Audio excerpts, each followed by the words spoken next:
எல்லாரும் சார் நான் கூட இப்போ சொல்லலாம் சார், நான் கூட அடுத்து வரக்கூடிய 2026 நான் முதலமைச்சர் அவனு கூட சொல்லலாம் சார். நானும் நடிகர், அவரும் நடிகர் தான், நான் கூட சொல்லலாம்.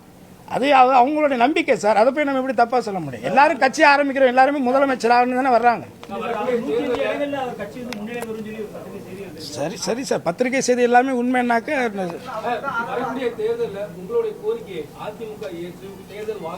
கிடையாது சார்.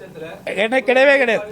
அனைத்து இந்திய அண்ணா திராவிட முன்னேற்ற கழகம் என்பது ஒட்டுமொத்த தமிழகத்தினுடைய அனைத்து சமுதாய மக்களுக்குமான, அதுவும் ஏழை எளிய அடித்தட்டு மக்களுக்கான, ஒட்டுமொத்தமாக ஏழ்மை நிலையில் இருக்கக்கூடிய தொண்டனுக்காக உருவாக்கப்பட்ட அந்த இயக்கம் புரட்சித் தலைவர் அவர்களால் 72 உருவாக்கப்பட்டது. அதற்கு பிறகு புரட்சித் தலைவர் அம்மா அவர்களால் அது கட்டி காக்கப்பட்டு இத்தனை முறை அந்த ஜாதிகளுக்கு மதங்களுக்கு அப்பாற்பட்டு ஒரு நேர்மையான ஒரு ஆட்சியை அவங்க நடத்தினாங்க. யாரும் இதெல்லாம் இல்லைன்னா இங்கே சொல்ல முடியாது. தவறுகள் எல்லா ஆட்சியுமே நடந்திருக்கும். என்ன அதெல்லாம் இங்கே இல்லைன்னு யாரும் சொல்லலை. ஆனால் எடப்பாடி என்பவர் என்ன அந்த கட்சியினுடைய திட்டங்கள், அதாவது அதில் இருக்கக்கூடிய நிபந்தனைகள், அதோடைய விதிகள், அதுகளுக்கு புறம்பாகவே அவர் பொதுச் செயலாளர் பதவி ஏற்றுக்கிட்டார். அதையும் தாண்டி அப்பேற்பட்ட ஒரு மிகப்பெரிய இயக்கத்தை தன்னுடைய குறுகிய ஒரு கொங்கு மண்டலத்துடைய கட்சியாக மாற்றிய பெருமை தான் அவருக்கு இருக்கு.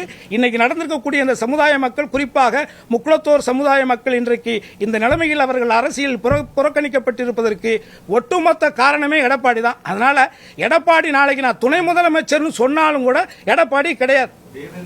வேளாளர்களே தங்களை எஸ்சி பட்டியலிருந்து எடுத்து நாங்க ஒரு உயர்ந்த ஜாதி இடத்துக்கு போறோம்னு சொல்லக்கூடிய இந்த சூழ்நிலையில குறிப்பாக முக்குளத்தூர் மீண்டும் சீர்மரப்பினர் பழங்குடியினர் வருவது எந்த அளவுக்கு இல்ல அது அவர் சொல்லுங்க. இந்த சமுதாயம் இன்னும் இந்த உயர்வுக்கு வரலன்னு நினைக்கல. ஒரு சமுதாயம் எந்த அடிப்படையில் முன்னேறி இருக்கிறது, உயர்ந்து இருக்கிறது நீங்க சொல்ல விரும்புறீங்க? ஒரு சமுதாயம் கல்வி ரீதியாகவும் பொருளாதார ரீதியாகவும் அரசு வேலைவாய்ப்புகள் மூலமாகவும் எந்த ஒரு சமுதாயம் உயர்ந்து இருக்கிறதோ அதைத்தான் நீங்கள் உயர்ந்த சமுதாயம் என்று சொல்ல முடியும். இன்றைக்கு நீங்கள் ஜாதி ரீதியான கணக்கெடுப்பை ஒன்றிய அரசு ஏன் இதுவரை நடத்த மறுக்கிறது? அதற்குள்ள ஒரு மிகப்பெரிய அரசியல் இருக்கிறது. அதை விவாதம் செய்வதற்கு யாராக இருந்தாலும் நான் தயாராக இருக்கிறேன். உங்களில் நடத்தப்படும், என்னைக்கு நடத்தப்படும் காலக்கெடு சொல்லியிருக்காங்களா? இவ்வளவு நாளைக்கு நடத்தும்னு சொல்லியிருக்காங்களா? சென்சஸ் எடுக்க சொல்லியிருக்காங்களா? ஆனால் இதை செய்ய வேண்டியது மத்திய அரசு தான். ஆனால் மாநில அரசு செய்ய வேண்டும் என்று இங்க இருக்கக்கூடிய ஒரு சிலர் அதை கோரிக்கையா வச்சு மாநில அரசை குறை சொல்லக்கூடிய கோரிக்கைகளாக தான் இங்க நடந்துட்டு இருக்கே தவிர சென்சஸ் தேவை சார். சென்சஸ் வச்சு சார் சென்சஸ் இல்ல, ஒரு விஷயம் சென்சஸ் எடுக்க சொல்றீங்க மாநில ரீதியாக. ஆல்ரெடி ஒரு சென்சஸ் இல்லாமலாம் இருக்காது. ஆனால் எப்படி அந்த மக்களுக்கான அந்த சலுகைகள் அந்த இடஒதுக்கீடு எப்படி போய் சேரும்?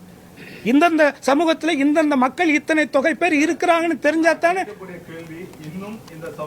கல்வி ரீதியாக இன்னமும் கல்வி ரீதியாக பொருளாதார ரீதியாக அரசு வேலை வாய்ப்புகளில் இந்த சமூகம் பின்தங்கிதான் இருக்கு.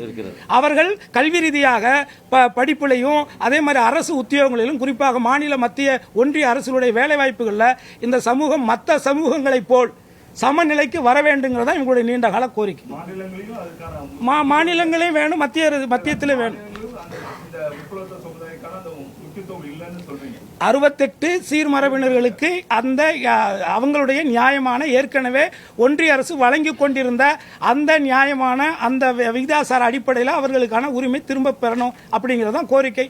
இதை மாநில அரசு கிட்ட நாங்கள் கோரிக்கையா வைக்கிறோம்.